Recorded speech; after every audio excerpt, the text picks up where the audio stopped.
بسم الله الرحمن الرحيم. الحمد لله رب العالمين، وأفضل الصلاة وأتم التسليم على سيدنا محمد وعلى آله وصحبه أجمعين. خب، این است درس نهم نحو تطبیقی. در این درس انشاءالله ما به بخش دوم داخل می شویم، بخشی اعراب. در بخشی اعراب حالا قرار داریم، یعنی که اعرابی اصلی بود و این چونین فرعی بود. و بخش یکم، در بخش یکم ما از مثنی یا از تثنیه گذشتیم که استفاده از اعرابی فرعی میکرد. و در این درس انشاءالله ما در بخش جمعی مذکری سالم داخل میشویم و این بخش متاسفانه خیلی دراز هست. از این سبب است که من این رو مناسب ندیدم که در یک درس تمامی تفصیلاتش رو پیش کنم. از این سبب انشاءالله در درس امروز تنها 4 صحیفه رو میگذاریم و در درس آینده به فکرم 6 صحیفه رو میگذاریم، اما خیلی تیز کرده میگذاریم، چون که گرچند که خیلی با تفصیل معلوم میشود اما اونقدر زیاد نیست. تفصیلاتش تنها دراز نوشته شده است اما تفصیلاتش خیلی کوتاه هست و فهمو هست. از این سبب به 2 قسمت تقسیم کردم و انشاءالله هفته آینده وقتی که قسم دوم را به انتها رسانیدیم برای بخش جمعی مذکری سالم، بعد ما داخل می شویم به تمرینات و واجبات. برای این هفته واجبات نو نخواهد شد، تنها واجبات قبلی را یک بار نظر میکنیم. این بود واجباتی که من هفته قبلی به شما داده بودم. شما تنها باید شکل تثنیه یا مثنای این کلمه ها رو باید می نوشتید در حالت رفع و در حالت نصب و جر. انشاءالله شاگردها جواب ها رو پیش میکنن و بعدا یک جای جواب ها رو نظر خواهیم کرد. خب، این بود جواب های شاگردان. خیلی یک واجبات مختصر بود، اما اگر کسی سوال داشته باشد شما حاضر سوال های خود را نویسید. اما در اینجا میبینیم که طالبون، تمام این بخش حالت رفع هست برای کلمه هایی که در حالت یکتا بودن هستند، واحد هستند، مفرد هستند. طالبون یک طالب علم، معلمتون یک معلمه، البته میگویم معلمه یعنی زن. خباز کسی که نانپز باشد. زمیلتون همسینفی زن، یعنی همسینفی که جنسش زن باشد. در حالت رفعی وقتی که اینها رو ما به تثنیه میگذرانیم، طالبون میشه طالبانی. چی کردیم؟ اینها رو نشکستیم، یعنی تمام شکل مفرد یا واحد این کلمه ها برقرار می ایستد به حالتی که هست، به همان حالت می ایستد. تنها ما انی رو، یعنی که الف نون و الفش ما قبلش باید فتحه باشد، انی رو در آخرش اضافه میکنیم. طالی بون هست، البته حرکت آخران رو ما حذف میکنیم، با الف با فتحه عوض میکنیم، فتحه‌ای که باید پیش از الف انی بیاید. طالبه می شود، با انی رو اضافه میکنیم، طالبانی می شود. معلمتانی، خبازانی، زمیلتانی می شود. و در این بخش دوم این کلمه ها در حالت نسبی و جری هستند. این طرف راست که نوشتگی هستند، اینها در حالت نسبی هستند. طالبا، معلمتن، خبازن، زمیلتن. هر وقتی که ما کلمه ها رو در آخرشون فتحتن اضافه میکنیم، باید که فتحتن رو با الف اضافه کنیم، بغیر از اون وقتی که تا مربوطه باشد، تا گرد باشد. اگر تا گرد باشد و بعضا همزه که باشد، ما الف رو عوض نمی کنیم، اما همزه کمی احکامش زیادتر هست. اما برای تا مربوطه ما اضافه نمی کنیم الف را. برای همین است که در معلمتن و زمیلتن الف اضافه نشده است، اما در طالبا و خبازن الف با فتحتن اضافه شده است. اما وقتی که ما عینی رو اضافه میکنیم، الف هم می افتد و همون فتحتن هم می افتد و با فتحه عوض می شود، یعنی فتحتن با فتحه عینی عوض می شود و یا نون رو ما عوض میکنیم یا علاوه میکنیم در آخری کلمه. طالبا می شود طالبینی و اینچنین طالبین هم طالبینی می شود. معلمتن، معلمتا می شود تا با یا نون رو ایلوه میکنیم معلمتینی میشود. معلمتینی در هر دوی حالت ها. خبازینی خبازینی. زمیلتینی در این آخرش. اکنون میگذاریم به درسی نو.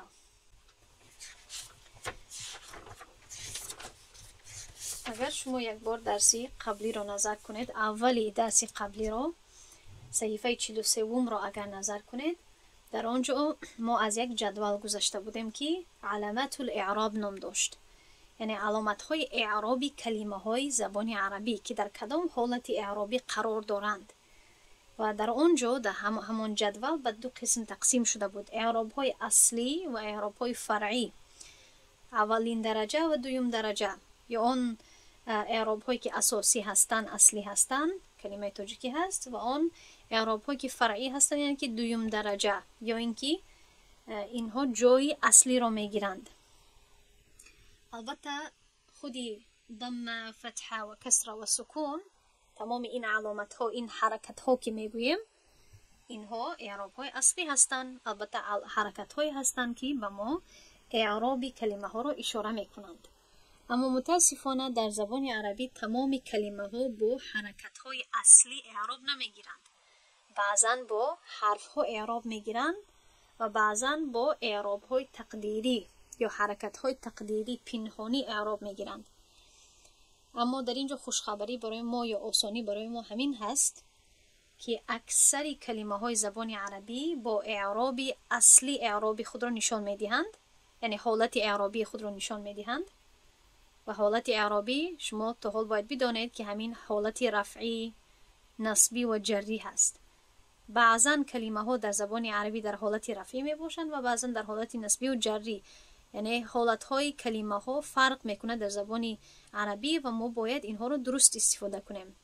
یعنی مثالی آسان همین بود که مثلا رجل میتواند رجلانی یا رجلینی شود، معلمانی معلمینی شود، مؤمنانی مؤمنینی، مسلمانی مسلمینی. کدامش رو استفاده کنیم همین ها رو ما از روی حالت های اعرابی میفهمیم.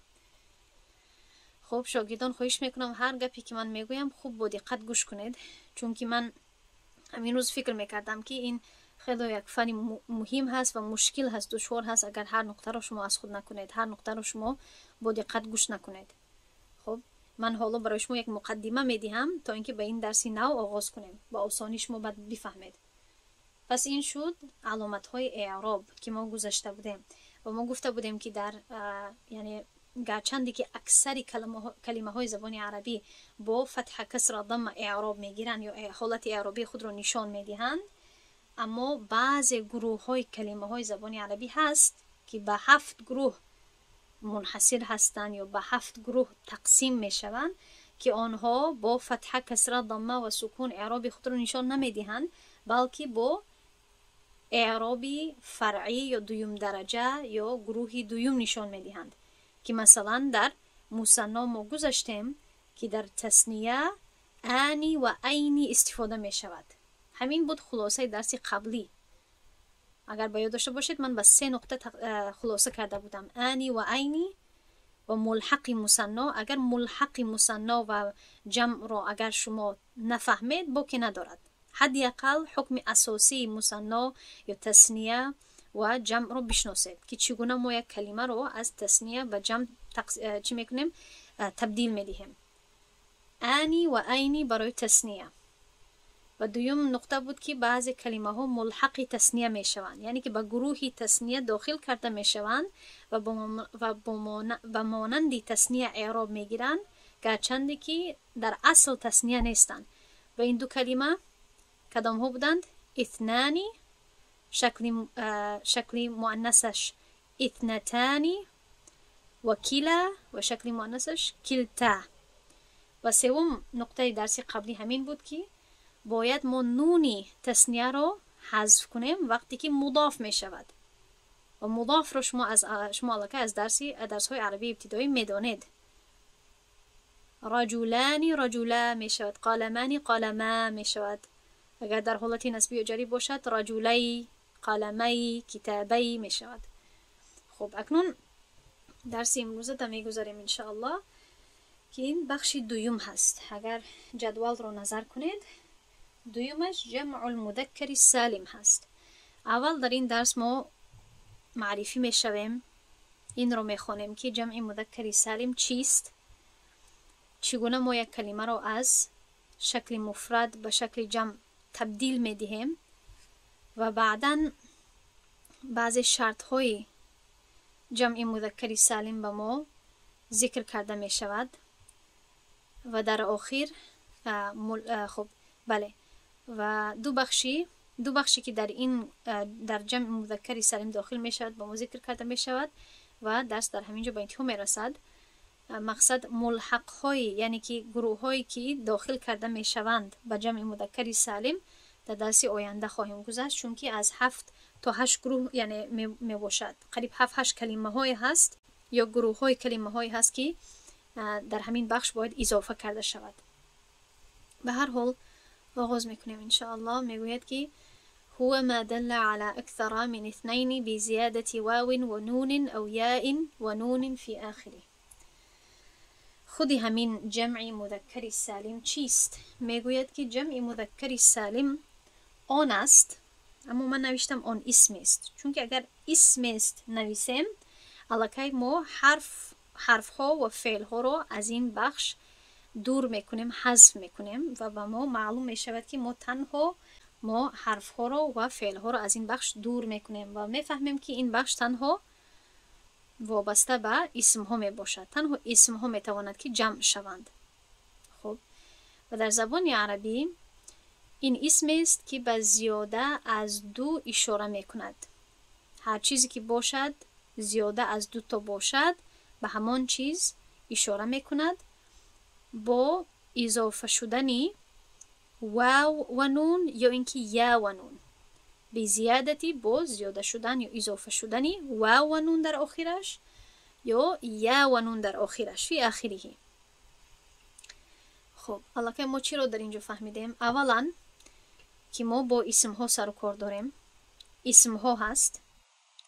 دوم که تثنیه یا مثنا بخش خود را دارد و تنها وقتی که چیز 3 تا یا بیشتر می شود ما تحت جمع داخل می شود و در آخرش واو و نون یا اینکه یا و نون اضافه می شود، یعنی که خودی کلمه در حالت مفرد بودنش نمی شکند و یگان کلمه از شکل مفردش حذف نمی شود یا اینکه از مابینش حذف نمی شود، یعنی که تنها ما خودی همان شکل مفردی کلمه رو می گیریم و در آخرش واو و نون یا اینکه یا و نون اضافه میکنیم. از چی سبب؟ در اینجا 2 تا واریانت هست، 2 تا اختیار هست، انتخاب هست، از سببی که یکیش برای حالت رفعی می باشد و دویمش برای حالت نسبی و جری، عیناً به مانند بخشی مثنا. اما 2 نقطه دیگر در اینجا این است که ما سر و کار داریم یا این بخش دایر به مذکر هست، یعنی که جنس مذکر، جنس مردانه. تنها ما کلمه های را در این بخش میخونیم که در حالت جمع باشند، یعنی که یا 3 چیز باشد، 3 کس باشد یا بیشتر و این چونین مذکر باشند یعنی مردانه باشند، سالم باشند. سالم بودن یعنی که خودی شکل مفرد کلمه نمیشکند، از بینش حرف ها نمی افتد. این رو گفته می شود سالم هست، خودی مفرد کلمه در همان شکل می ماند، می ایستد، تنها در آخرش 2 حرف اضافه می شود. این رو ما میگیم که این کلمه سالم هست، گویا محفوظ هست از شکسته شدن و این مقابل به جمعی تکسیر می باشد، چون که در زبان عربی جمع می توانیم که جمع رو به 3 بخش تقسیم کنیم: جمع مذکر سالم، جمع مؤنث سالم و سوم جمع تکسیر بگویم، یعنی که جمعی که شکل مفرد همان کلمه برای آن که جمع شود یا شکل جمع رو به خود بگیرد باید که اول بشکند و بعضی حرفهایش یا پس و پیش شود یا حذف شود. برای آن که این مقابلی این بخش سوم هست ما میگوییم که این بخش سالم هست و این رو شما در مرور درس خواهید دید که چطور کلمه ها شکل مفردشان همین خلمه ایستند، تنها در آخرش اضافه می شود. چگونه اینها اعراب میگیرند؟ چون که این دو گپی اساسی است. یکم تعریفش می باشد گپی اساسی و دوم اعرابش. یرفع بالواو و ینصب و یجر بالیاء.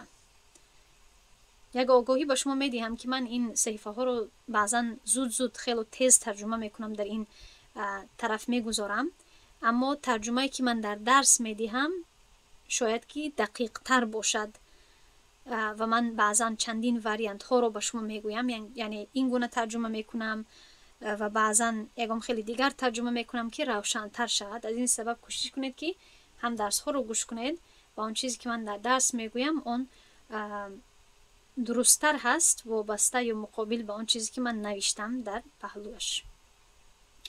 اعرابش همین گونه هست که برای حالت رفعی با واو اعراب میگیرد یا اعراب خود را نشان میدهد و در حالت نسبی و جری با یا. البته هدف مؤلف این نیست که تنها واو باشد یا یا، بلکه واو و نون چطوری که در تعریف این رو ذکر کرده بود، یا اینکه یا و نون، یعنی که ما در اینجا دو انتخاب داریم، اونه، خب اونه که ما قبلش واو باشد، یا اینکه اینه.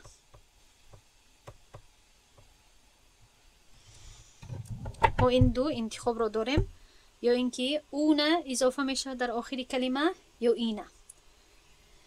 خب میدانم که در کتاب های نحوی این گونه انی یا اینی اونه اینه نمیگویند، اما در هنگام این درس دادن مخصوصا برای نوآموزان من همین طریقه رو استفاده میکنم. در چندین مدرسه هایی که یعنی درس دادگی هستم یا درس خواندگی هستم همین گونه استفاده میشد برای آسانی، یعنی که هر وقت واو یا واو و نون اگر بگویم یا واو و نون ما قبلها ضمه بگویم این درازی بد هست. از این سبب اونه که میگویم یا اینه میگویم این الکی تمام همین صفت هایش رو و شرط هایش رو، اعراب هایش رو، حرکت هایش رو یعنی در بر میگیرد، در یک دم ذکر میکنیم. اونه یا اینه. ببینید که چطور اینها از بخشی تثنیه فرق میکنند. در بخشی تثنیه چی بود؟ انی و اینی. در بخش جمع چیست؟ اونه و اینه. تمام این گپ هایی که من تا حال گفتم گپ های اساسی است. اگر اینها رو از دست داده باشید گپ های بعدی مشکل می شود. خب اکنون 3 مثال می دهد برای یک کلمه که چطور در حالت رفعی، نسبی و جری استفاده می شود. و عموما این گونه تفصیلات رو که می بینید شما یعنی چی نشوید، چی میگن، عصبانی نشوید یا هیجان زده نشوید، برای اون که این گونه خیلی زیاد معلوم می شود، اما این یعنی خلاصه همین پورا این 6 جمله که می بینید تنها همین 3 کلمه می باشد و این 3 کلمه دیگر. اگر من در اینجا همین ها رو حذف، تمام این جمله ها رو حذف کنم و نویسم مرفوع یا مثال المرفوع المؤمنون، مثال المنصوب المؤمنین و مثال المجرور المؤمنین، همین کفایه میکند اگر مقصد رو فهمیده باشید. خب امیدوارم که من را خوب درک کردید. اما در اینجا مثال ها رو میدهد از آیات های قرآنی که چطور کلمه مثلا مؤمن، کلمه مؤمنون، خب من شکل مفردش رو در اینجا می نویسم مؤمنون. خب مؤمنون یعنی مؤمن، این شکل مفردش هست. اگر ما این رو خواهیم که به حالت جمع تبدیل کنیم، در آخرش چی میکنیم؟ نون رو، این حرکتی که بالای نون هست این رو حذف میکنیم. من در همین جا عملا به شما حذف کنم و به جای فتحه ضمتان چی میکنیم؟ یا این رو من اضافه میکنم اون رو، یا این رو اضافه میکنم. چی میکنم؟ پس من ضمه میگذارم، نو واو رو میچسبونم و نون رو اضافه میکنم. چی شد؟ مؤمنون. البته از جهت خط و خطاطی باید که نون رو دومچه‌دار ننویسید، بلکه نونی کوتاه نویسید و واو رو اضافه کنید. اما من برای اون که ببینید که این چقدر آسان هست به این شکل نوشتم. فهمو هست انشاءالله؟ مؤمنون شد. یا اینکه اگر نخواهم مؤمنون خواهم که در حالت نسبی استفاده کنم یا جری، من با جایی که مؤمنون نویسم مؤمنین کسره رو میمونم، یا رو در اینجا اضافه میکنم و نون رو علاوه میکنم، مؤمنین شد. دیدید؟ خب اکنون میبینیم در اینجا قد افلح المؤمنون، با تحقیق یا به شبهه که مؤمنان پیروز گردیدن، کامیاب شدند. افلح فعل هست در اینجا بر وزن افعال یا اکرم یکرم و اکرام. فعل این است فاعل. فاعل باید در کدام حالت باشد؟ در حالت رفعی. این رو نظر کنید، این آیت رو. قد افلح المؤمنون، افلح در اینجا فعل هست، مؤمنون فاعل هست. فاعل همه وقت در حالت رفعی می باشد، از این سبب ما اون رو برایش اضافه کردیم. المؤمنون شد المؤمنون. خب برای همین در اینجا مؤلف میگوید المؤمنون فاعل هست، مرفوع هست، علامت رفعش واو هست. این واو لانه جمع مذکر سالم، برای اون که این جمع مذکری سالم هست. در آیت دوم و بشر المؤمنین، و بشارت ده، خوشخبری ده بر مؤمنان یا برای مؤمنان. پس این در حالت نسبی هست. برای چی؟ برای که بشر این فعل امر هست که الکی فاعلش هم در درونی همین هست. بشر یعنی که واحد مذکر حاضر، تو یک مرد بشارت ده بر مؤمنان، یعنی گیرنده بشارت یا خوشخبری مؤمنان می باشد. از این سبب است که مؤمنان در اینجا در حالت نسبی هست. ما باید این رو استفاده کنیم. پس المؤمنه تبدیل شد به المؤمنین. این اصلا بود المؤمنه. المؤمنه در حالت نسبی، یا اگر نفهمید المؤمنو هم تصور کنید باکی نیست. اما ما چی رو اضافه کردیم؟ المؤمنین، یا نون رو، این رو اضافه کردیم، المؤمنین شد. دوم مثال رو فهمیدید؟ این است مفعول بهی منصوب. مفعول بهی همه وقت در حالت نسبی می باشد. پس این برای حالت نسبی و جری هست، این رو انتخاب میکنیم، و این برای حالت رفعی هست. آخران مثال برای مجرور هست. لقد من الله علی المؤمنین، بیشک الله سبحانه و تعالی انعام کرده است بالای مؤمنان. علی میدانیم که حرف جر هست و کلمه بعدی رو در حالت مجرور میگذارد. پس از سبب علی مؤمنین، علی المؤمنی بود در حالت مفرد، علی المؤمنی بود. ما باید این رو اضافه کنیم در آخر مؤمنی. چی شد؟ خب الکی این کسره دارد، شرط نیست که ما این کسره این رو حذف کنیم، یا و نون رو اضافه میکنیم. مؤمنین شد علی المؤمنین. این سه مثال رو فهمیدید؟ میگوید که وقد اجتمعت الحالات الثلاث في قوله تعالى. وقد اجتمعت الحالات الثلاث في قوله تعالى لا يتخذ المؤمنون الكافرين أولياء من دون المؤمنين. میگوید که تمام سه حالتهای اعرابی در این آیت جمع شدند، شامل شدند. کدام سه کلمه رو در نظر دارد؟ مؤمنون، کافرین، مؤمنین. و در اینجا میفهماند که چطور این سه حالت در اینجا جمع شده است. میگوید که مؤمنون، معنای این آیت چیست؟ اول این رو میبینیم. لا يتخذ المؤمنون نمیگیرند به معنای نباید گیرند، نباید انتخاب کنند. مؤمنان نباید انتخاب کنند کافران را همچون اولیا، یعنی همچون دوست یا مددگار، من دون المؤمنین، بجوز یا بغیر از مؤمنان. یعنی که در اینجا اشاره به مؤمنان هست و امر در اینجا به مؤمنان می شود. پس مؤمنان نباید این کار رو کنند. این چی هست؟ فاعلی نکردن هست. یعنی که فاعلی عملی نگرفتن حساب می شود. از این سبب است که در حالت مرفوع هست، به جای مؤمنین مؤمنون گفته می شود. خب لا يتخذ المؤمنون، این گرچند که خبر هست یا به شکل اخبار هست، اما به معنای امر هست. خب از این سبب است که این فاعل یتخذ هست. لا يتخذ فعل هست، مؤمنون فاعل این فعل هست، از این سبب در حالت مرفوع هست. علامت رفعه الواو لانه جمع مذکر سالم. و کیها رو باید نگیرند یا انتخاب نکنند؟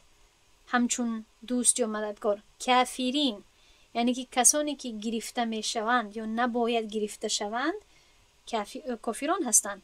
پس کافرون گیرنده عمل در اینجا حساب می شوند یا تأثیر عمل به آنها تأثیر می کند، به آنها می افتد. پس کافرین در حالتی منصوب قرار دارد برای آن که آنها مفعول بهی هستند. کاری که با آنها باید کرده شود یا نکرده شود در اینجا گرفتن هست همچون دوست. پس آنها به آنها تأثیر همین عمل میرسد. آنها مفعول بهی هستند و مفعول بهی همه وقت در حالت منصوب هست. اینجا نوشته است که مفعول بهی اول برای آن که اولیاء مفعول بهی ثانی هست. اما اگر این رو نفهمید باکی نیست، یعنی مفعول بهی هستند. برای همین است که ما کافرون نمیگوییم بلکه کافرین میگوییم. بغیر از مؤمنان من دون المؤمنین در اینجا مضاف و مضاف الیه هست. دون المؤمنین بغیر از مؤمنان یعنی که صورتاً همچون شکلش مضاف و مضاف الیه هست. از این سبب است که مؤمنین در حالت جری هست، چون که دو گروه هست، دو گروه کلمه ها هست که در حالت جری داخل می شوند. البته کلمه هایی که پس از حرفای جر می آیند و کلمه هایی که مضاف الیه هستند. از این سبب مؤلف در اینجا گفته است که مضاف الیه مجرور علامت جرش یا هست. خب یعنی که در این آیت ما سه کلمه رو داریم که در سه حالت قرار دارد. مؤمنون در حالت رفعی، کافرین در حالت نصبی و مؤمنین در حالت جری.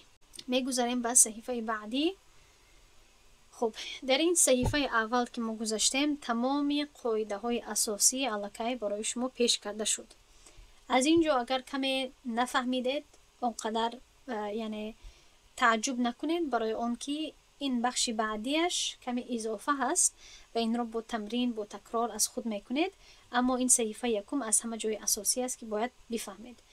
میگوید که شروط الاسم الذي يجمع جمع مذكر سالما لا يجمع هذا الجمع الا العلم. یعنی که شرط های اسمی که با جمع مذکر سالم شامل می شود.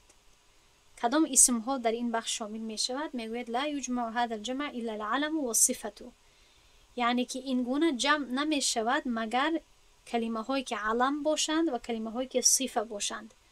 و یشترط فی کل منهما شروط. و در هر یکی از این بخش ها بعضی شرط ها باید پورا کرده شود.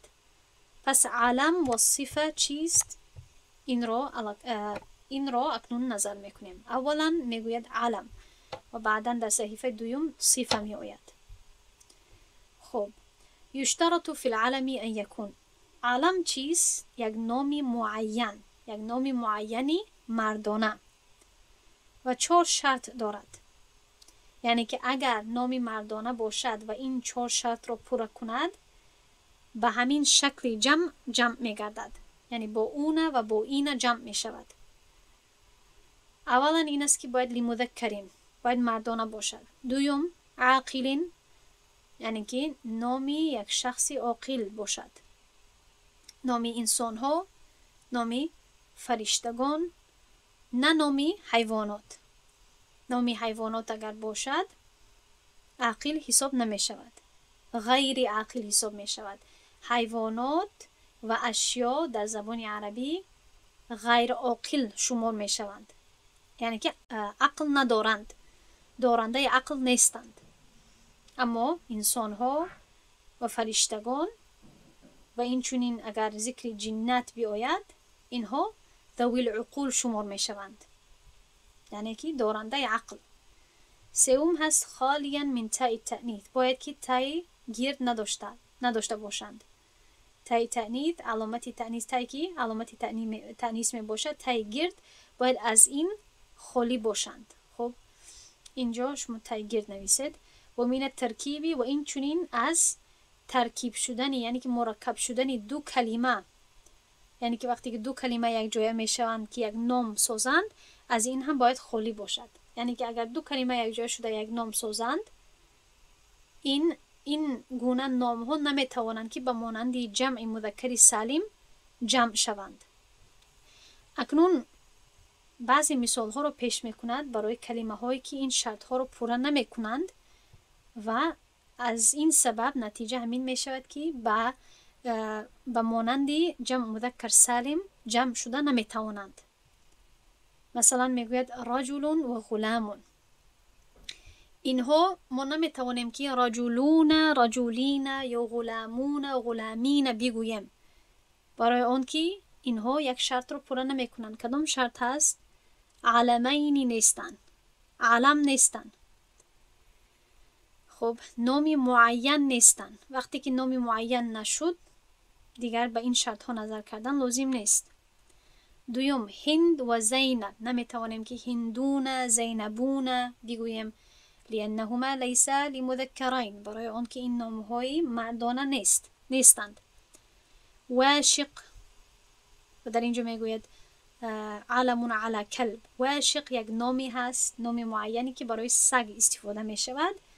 این هم نمیتوانیم که این را واشقون بگوییم، یعنی در بخش جمع مذکر سالم داخل کنیم، لانه لیس لعاقل، برای آن که این برای عقل دار یا کسی که عقل دارنده عقل هست یا چیزی که دارنده عقل هست، برای این گونه چیز نیست، برای حیوان استفاده می شود. برای همین با جمع مذکر سالم داخل نمی شود. حمزه و طلحه و عبیده. خب اکنون اینها نامهای مردها هستند، نامهای معینی مردانه حساب می شوند، اما اینها هم در این بخش داخل نمی شوند یا داخل شدن نمی توانند، برای آنکه لانها مختومه بتاء تأنیث، برای آنکه اینها با تای گرد با تای تأنیث به انتها می رسند. پس ما نمی توانیم همزه، تونه، همزونه این گونه بگوییم. پنجم سیبویه، تأبط شرا جاد الحق. این گونه نامهای معینی که مرکبه هستند، یعنی که از دو بخش، از دو قسمت یک جای شده یک نام می سازند، اینها هم نمی توانند به مانند جمع مذکر سالم جمع شوند. اگر باید داشته باشید سیب و وی، این از دو قسم یک جای می شود، سیب و وی. بعضی ها می گویند که این معنایش سیبی وی هست، یعنی نامی فارسی هست. همین خیل نام ها خیلی زیاد هستند، شیر وی، حمد وی و غیره. تأبط شرا جاد الحق، اینها را ظاهرا می توانید ببینید که از دو کلمه ساخته شدگی هستند. پس گرچند که اینها نامهای معین هستند، برای مذکر برای عاقل تای تأنیث ندارند، اما آنها مرکب هستند، از دو کلمه جدای معنادار ساخته می شوند. برای همین تمام این کلمه ها یا همین گونه کلمه ها در این بخش داخل نمی شوند. اما نحو محمد میگوید که اما اسم هایی که به مانند محمد و زید و علی و احمد و سعد و ابراهیم باشد، فیصح جمعه جمع مذکر سالما لتحقق شروط. اینها رو ما میتوانیم که به مانند همین بخش جمع مذکر سالم جمع کنیم. پس اگر ما چندین محمد ها رو در نظر داشته باشیم یا چندین زیدان رو، زیدها رو در نظر داشته باشیم، علی ها رو، احمد ها رو و غیره، ما می توانیم که اینها رو در آخر اینها اون یا این اضافه کنیم. محمدون می تواند که محمدون شود، زیدون و علیون و احمدون و سعدون و ابراهیمون، و این چنین محمدین، زیدین و غیره. خب این 4 شرط رو به فکرتون بگیرید، گرچند که شاید در وقت تطبیق کردن کمی دشواری داشته باشید، اما حداقل در این صحیفه شما باید همین قدر رو بدانید که جمع مذکر تنها به همون کلمه ها تطبیق می شود، جمع مذکر سالم که علم باشند و دارای این 4 شرط رو پوره کنند و این چنین صفت باشند. اکنون در اینجا نظر میکنیم ثانیا الصفه. یشترط فی الصفه ان تكون، صفت ها هم باید 4 شرط را پوره کنند. برای مذکر باشند، عاقل باشند، خالی باشند از تایگیرد. و چهارم که اینش کمی مشکل هست، برای آن که ما به بخش صفت ها در این کتاب حالا نرسیده ایم، اما این رو در یک کنجی دفتر خود نویسید، در فکر خود بگیرید. وقتی که به صحیفه صفت ها که رسیدیم، در آن وقت این نقطه رو بهتر خواهید فهمید. حالا این نقطه رو اونقدر برای شما روشن نخواهد بود که علم نحو همین خیل هست. یک بخش رو که آموختید، یک نقطهش اونقدر واضح نمی باشد، برای آن که باید همان نقطه رو در یک درس دیگر بخونید. و بعدا اون بخش رو که خوندید این بخشش واضح‌تر می شود و همین خل و همین خل. برای همین میگوید که لیست على وزن افعل الذي مؤنثه فعل ولا على وزن فعلان الذي مؤنثه فعل. یعنی که این گونه صفتی نباشد که اگر بر وزن افعل باشد مؤنثش وزن فعل داشته باشد، چون که صفت ها و مانند فعل ها در زبان عربی بر وزن ها قرار دارند. بعضی هایش وزن های یعنی هم مانند دارند، یعنی که بعضی وزن ها خیلی مشهور هستند و خیلی زیاد پیش می آیند و بعضی وزن ها خیلی کم پیش می آیند. پس برای صفت ها وزن افعل استفاده می شود و فعل شکل مؤنثش می باشد. احمر مثلا رنگ سرخ، احمر، حمراء. اگر چیزی مردانه رو اگر ما خواهیم که صفتش رو سرخ بگوییم میگوییم احمر، اما اگر همون چیزی زنانه باشد، شیئی زنانه باشد میگوییم حمراء، اسود، سودا، ابیض، بیضا. فهمیدین؟ یعنی حتی رنگ ها هم باید ما وزنش رو تبدیل کنیم وابسته به اون چیزی که ما توصیف میکنیم. و اگر پس این شد افعال، اگر بر وزن افعال باشد باید مؤنثش فعلان شود و اگر خودش فعلان باشد بر وزن فعلان باشد باید مؤنثش فعلان شود. یعنی که اگر خودش افعال باشد و مؤنثش فعلا شود هیچ گپ ندارد. اکنون در اینجا میگوید که از سبب این 4 کلمه این 4 نمودی کلمه ها از این بخش خارج می شوند. میگوید حائض و مرضع. حائض یعنی که زنی که حائض هست، یعنی که حیض می بیند. مرضع البته زنی که شیر می دهد. اینها صفت ها هستند، صفت های زنانه. از این سبب است که در آخر این کلمه ها ما تای گرد رو اضافه نمی کنیم، نمیگوییم حائضه یا مرضعه. بعضا هست یعنی میگویند که هر دویش درست هست، بعضی اختلافات هست در این گونه کلمه ها، اما عموما حائض میگوییم و مرضع برای اون که مردی حیض بین یا اینکه مردی شیر دهنده نیست، لانهما من صفات المؤنث. پس برای اون که این خاص برای مؤنث هست، بله حامل هم اینها از این بخش می افتند. دوم صاحل و سابق، صفت های اسبان. در اینجا میگوید صفتان للفرس لانهما لغیر العاقل، برای اون که آنها برای غیر عاقل هستند. چطوری گفتم حیوانات دارنده عقل شمار نمی شوند. پس از اینجا می افتند از این بخش، یعنی که ما نمیگوییم حائضون یا اینکه سابقون اگر اشاره به اگر این را همچون معنای اسبان استفاده کنیم یا صفت اسب استفاده کنیم. البته سابق به یک معنای دیگه هم آمده میتواند که به چی باشد؟ به انسان باشد. پس در اونجا هست السابقون الاولون مثلا. خب اما اگر این رو ما برای اسب استفاده کنیم یا همچون صفت اسب استفاده کنیم نمیتوانیم که به مانندی جمع مذکر سالم این رو جمع کنیم. مرضعون، صاهلون. سوم هست علامه و فهامه لانهما مختومتان بتاء التأنیث. علامه که این رو به زبان ترکی هم استفاده میکنیم، مثلا علامه فلان که میگوییم یعنی یک عالم رو علامه که میگوییم یعنی که بسیار زیاد علم دارد، فقط عالم نیست، علامه هست یعنی که خیلی زیاد علم دارد. و فهامه خیلی زیاد فهمدار یا با فهم. اینها با تاء تأنیث برای آن که به انتها میرسن اینها هم از این بخش می افتند. اکنون این شد برای مؤنث و برای عاقل و غیر عاقل و تأنیث. برای این 3 شرط یکم این 3 مثال رو پیش کرد. برای این شرط 4 میگوید این 4 رو پیش میکند. تمام این کلمه ها نمیتوانند که به مانندی جمع مذکر سالم جمع شوند. احمر، سرخ، سبز،